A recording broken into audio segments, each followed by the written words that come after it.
Hello everyone, welcome to Bhumi's easy cooking. ઉનાળામાં લૂથી બચવા માટે આજે હું તમને બતાવીશ કાચી કેરીનું શરબત બનાવવા માટેની રીત. કાચી કેરીનું આ શરબત એકદમ સરળતાથી કઈ રીતે બને તેના માટે આ વિડીયોને છેલ્લે સુધી અચૂક જોજો. કાચી કેરીનું શરબત બનાવવા માટે મેં અહીં સૌપ્રથમ કાચી કેરી લઈ તેને પાણીથી સારી રીતે ધોઈ લીધેલી છે.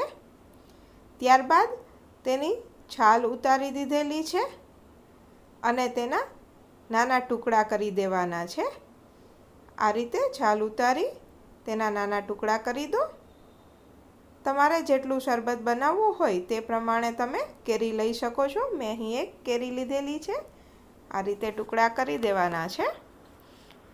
હવે આ ટુકડાને બાફી લેવાના છે. તેને બાફવા માટે મેં અહીં એક વાસણની અંદર અડધા ગ્લાસ જેટલું પાણી ગરમ કરવા માટે મૂકેલું છે. પાણી ગરમ થાય એટલે કેરીના ટુકડા તેમાં ઉમેરી દેવાના છે. આ રીતે મીડિયમ આંચ પર તેને બાફવાના છે.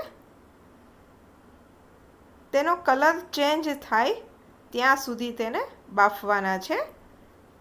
આ રીતે તમે થોડી વાર રાખશો એટલે ધીમે ધીમે તે બફાતા જશે અને તેનો કલર પણ ચેન્જ થતો જશે. તો તમે જોઈ શકો છો કે તે લાઇટ યલો કલર જેવા થઈ ગયા છે અને એકદમ સારી રીતે બફાઈ ગયા છે. તો ગેસની આંચ બંધ કરી દો અને તેને રૂમ ટેમ્પરેચર પર આવવા દો. હવે તે ઠરી જાય, રૂમ ટેમ્પરેચર આવી જાય એટલે તેને મિક્સચર બોલની અંદર ઉમેરી તેમાં 15થી 20 ફુદીનાના પાન ઉમેરેલા છે. ફુદીનાના માત્ર પાન જ ઉમેરેલા છે. તેને ક્રશ કરી દેવાનું છે. આ રીતે તેની સ્મૂધી તૈયાર કરી દેવાની છે. હવે એક વાસણની અંદર ખાંડ ઉમેરવાની છે. જેટલી કેરી હોય તેના કરતાં ડબલ જેટલી ખાંડ ઉમેરી ખાંડ ડૂબે તેટલું પાણી ઉમેરવાનું છે. ખાંડ ઓગળે ત્યાં સુધી તેને ગરમ કરવાની છે. આ રીતે તમે મીડિયમ આંચ પર હલાવતા જશો એટલે ધીમે ધીમે ખાંડ ઓગળી જશે. તો તમે જોઈ શકો છો કે બધી ખાંડ એકદમ સારી રીતે ઓગળી ગઈ છે. હવે તેની અંદર તૈયાર થયેલી જે પેસ્ટ છે તે ઉમેરી દો.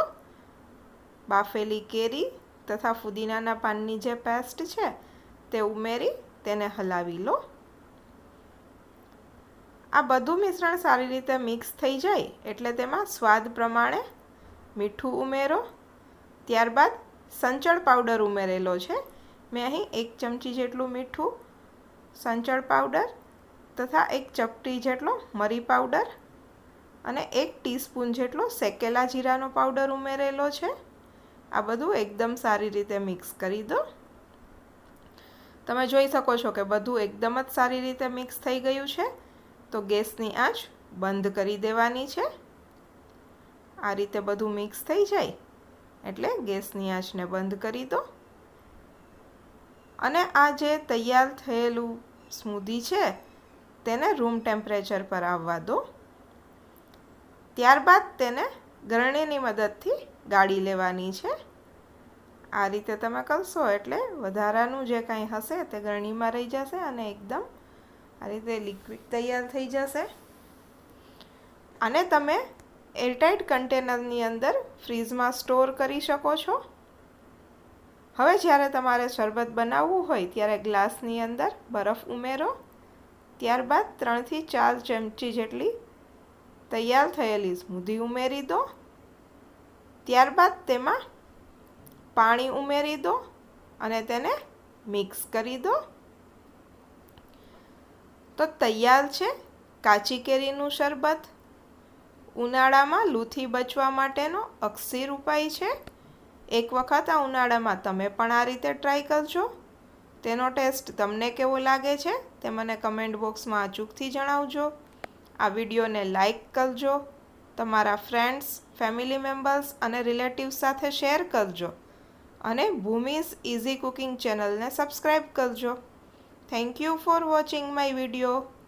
ફરી મળીશું નવા એક વિડીયો સાથે. એન્જોય.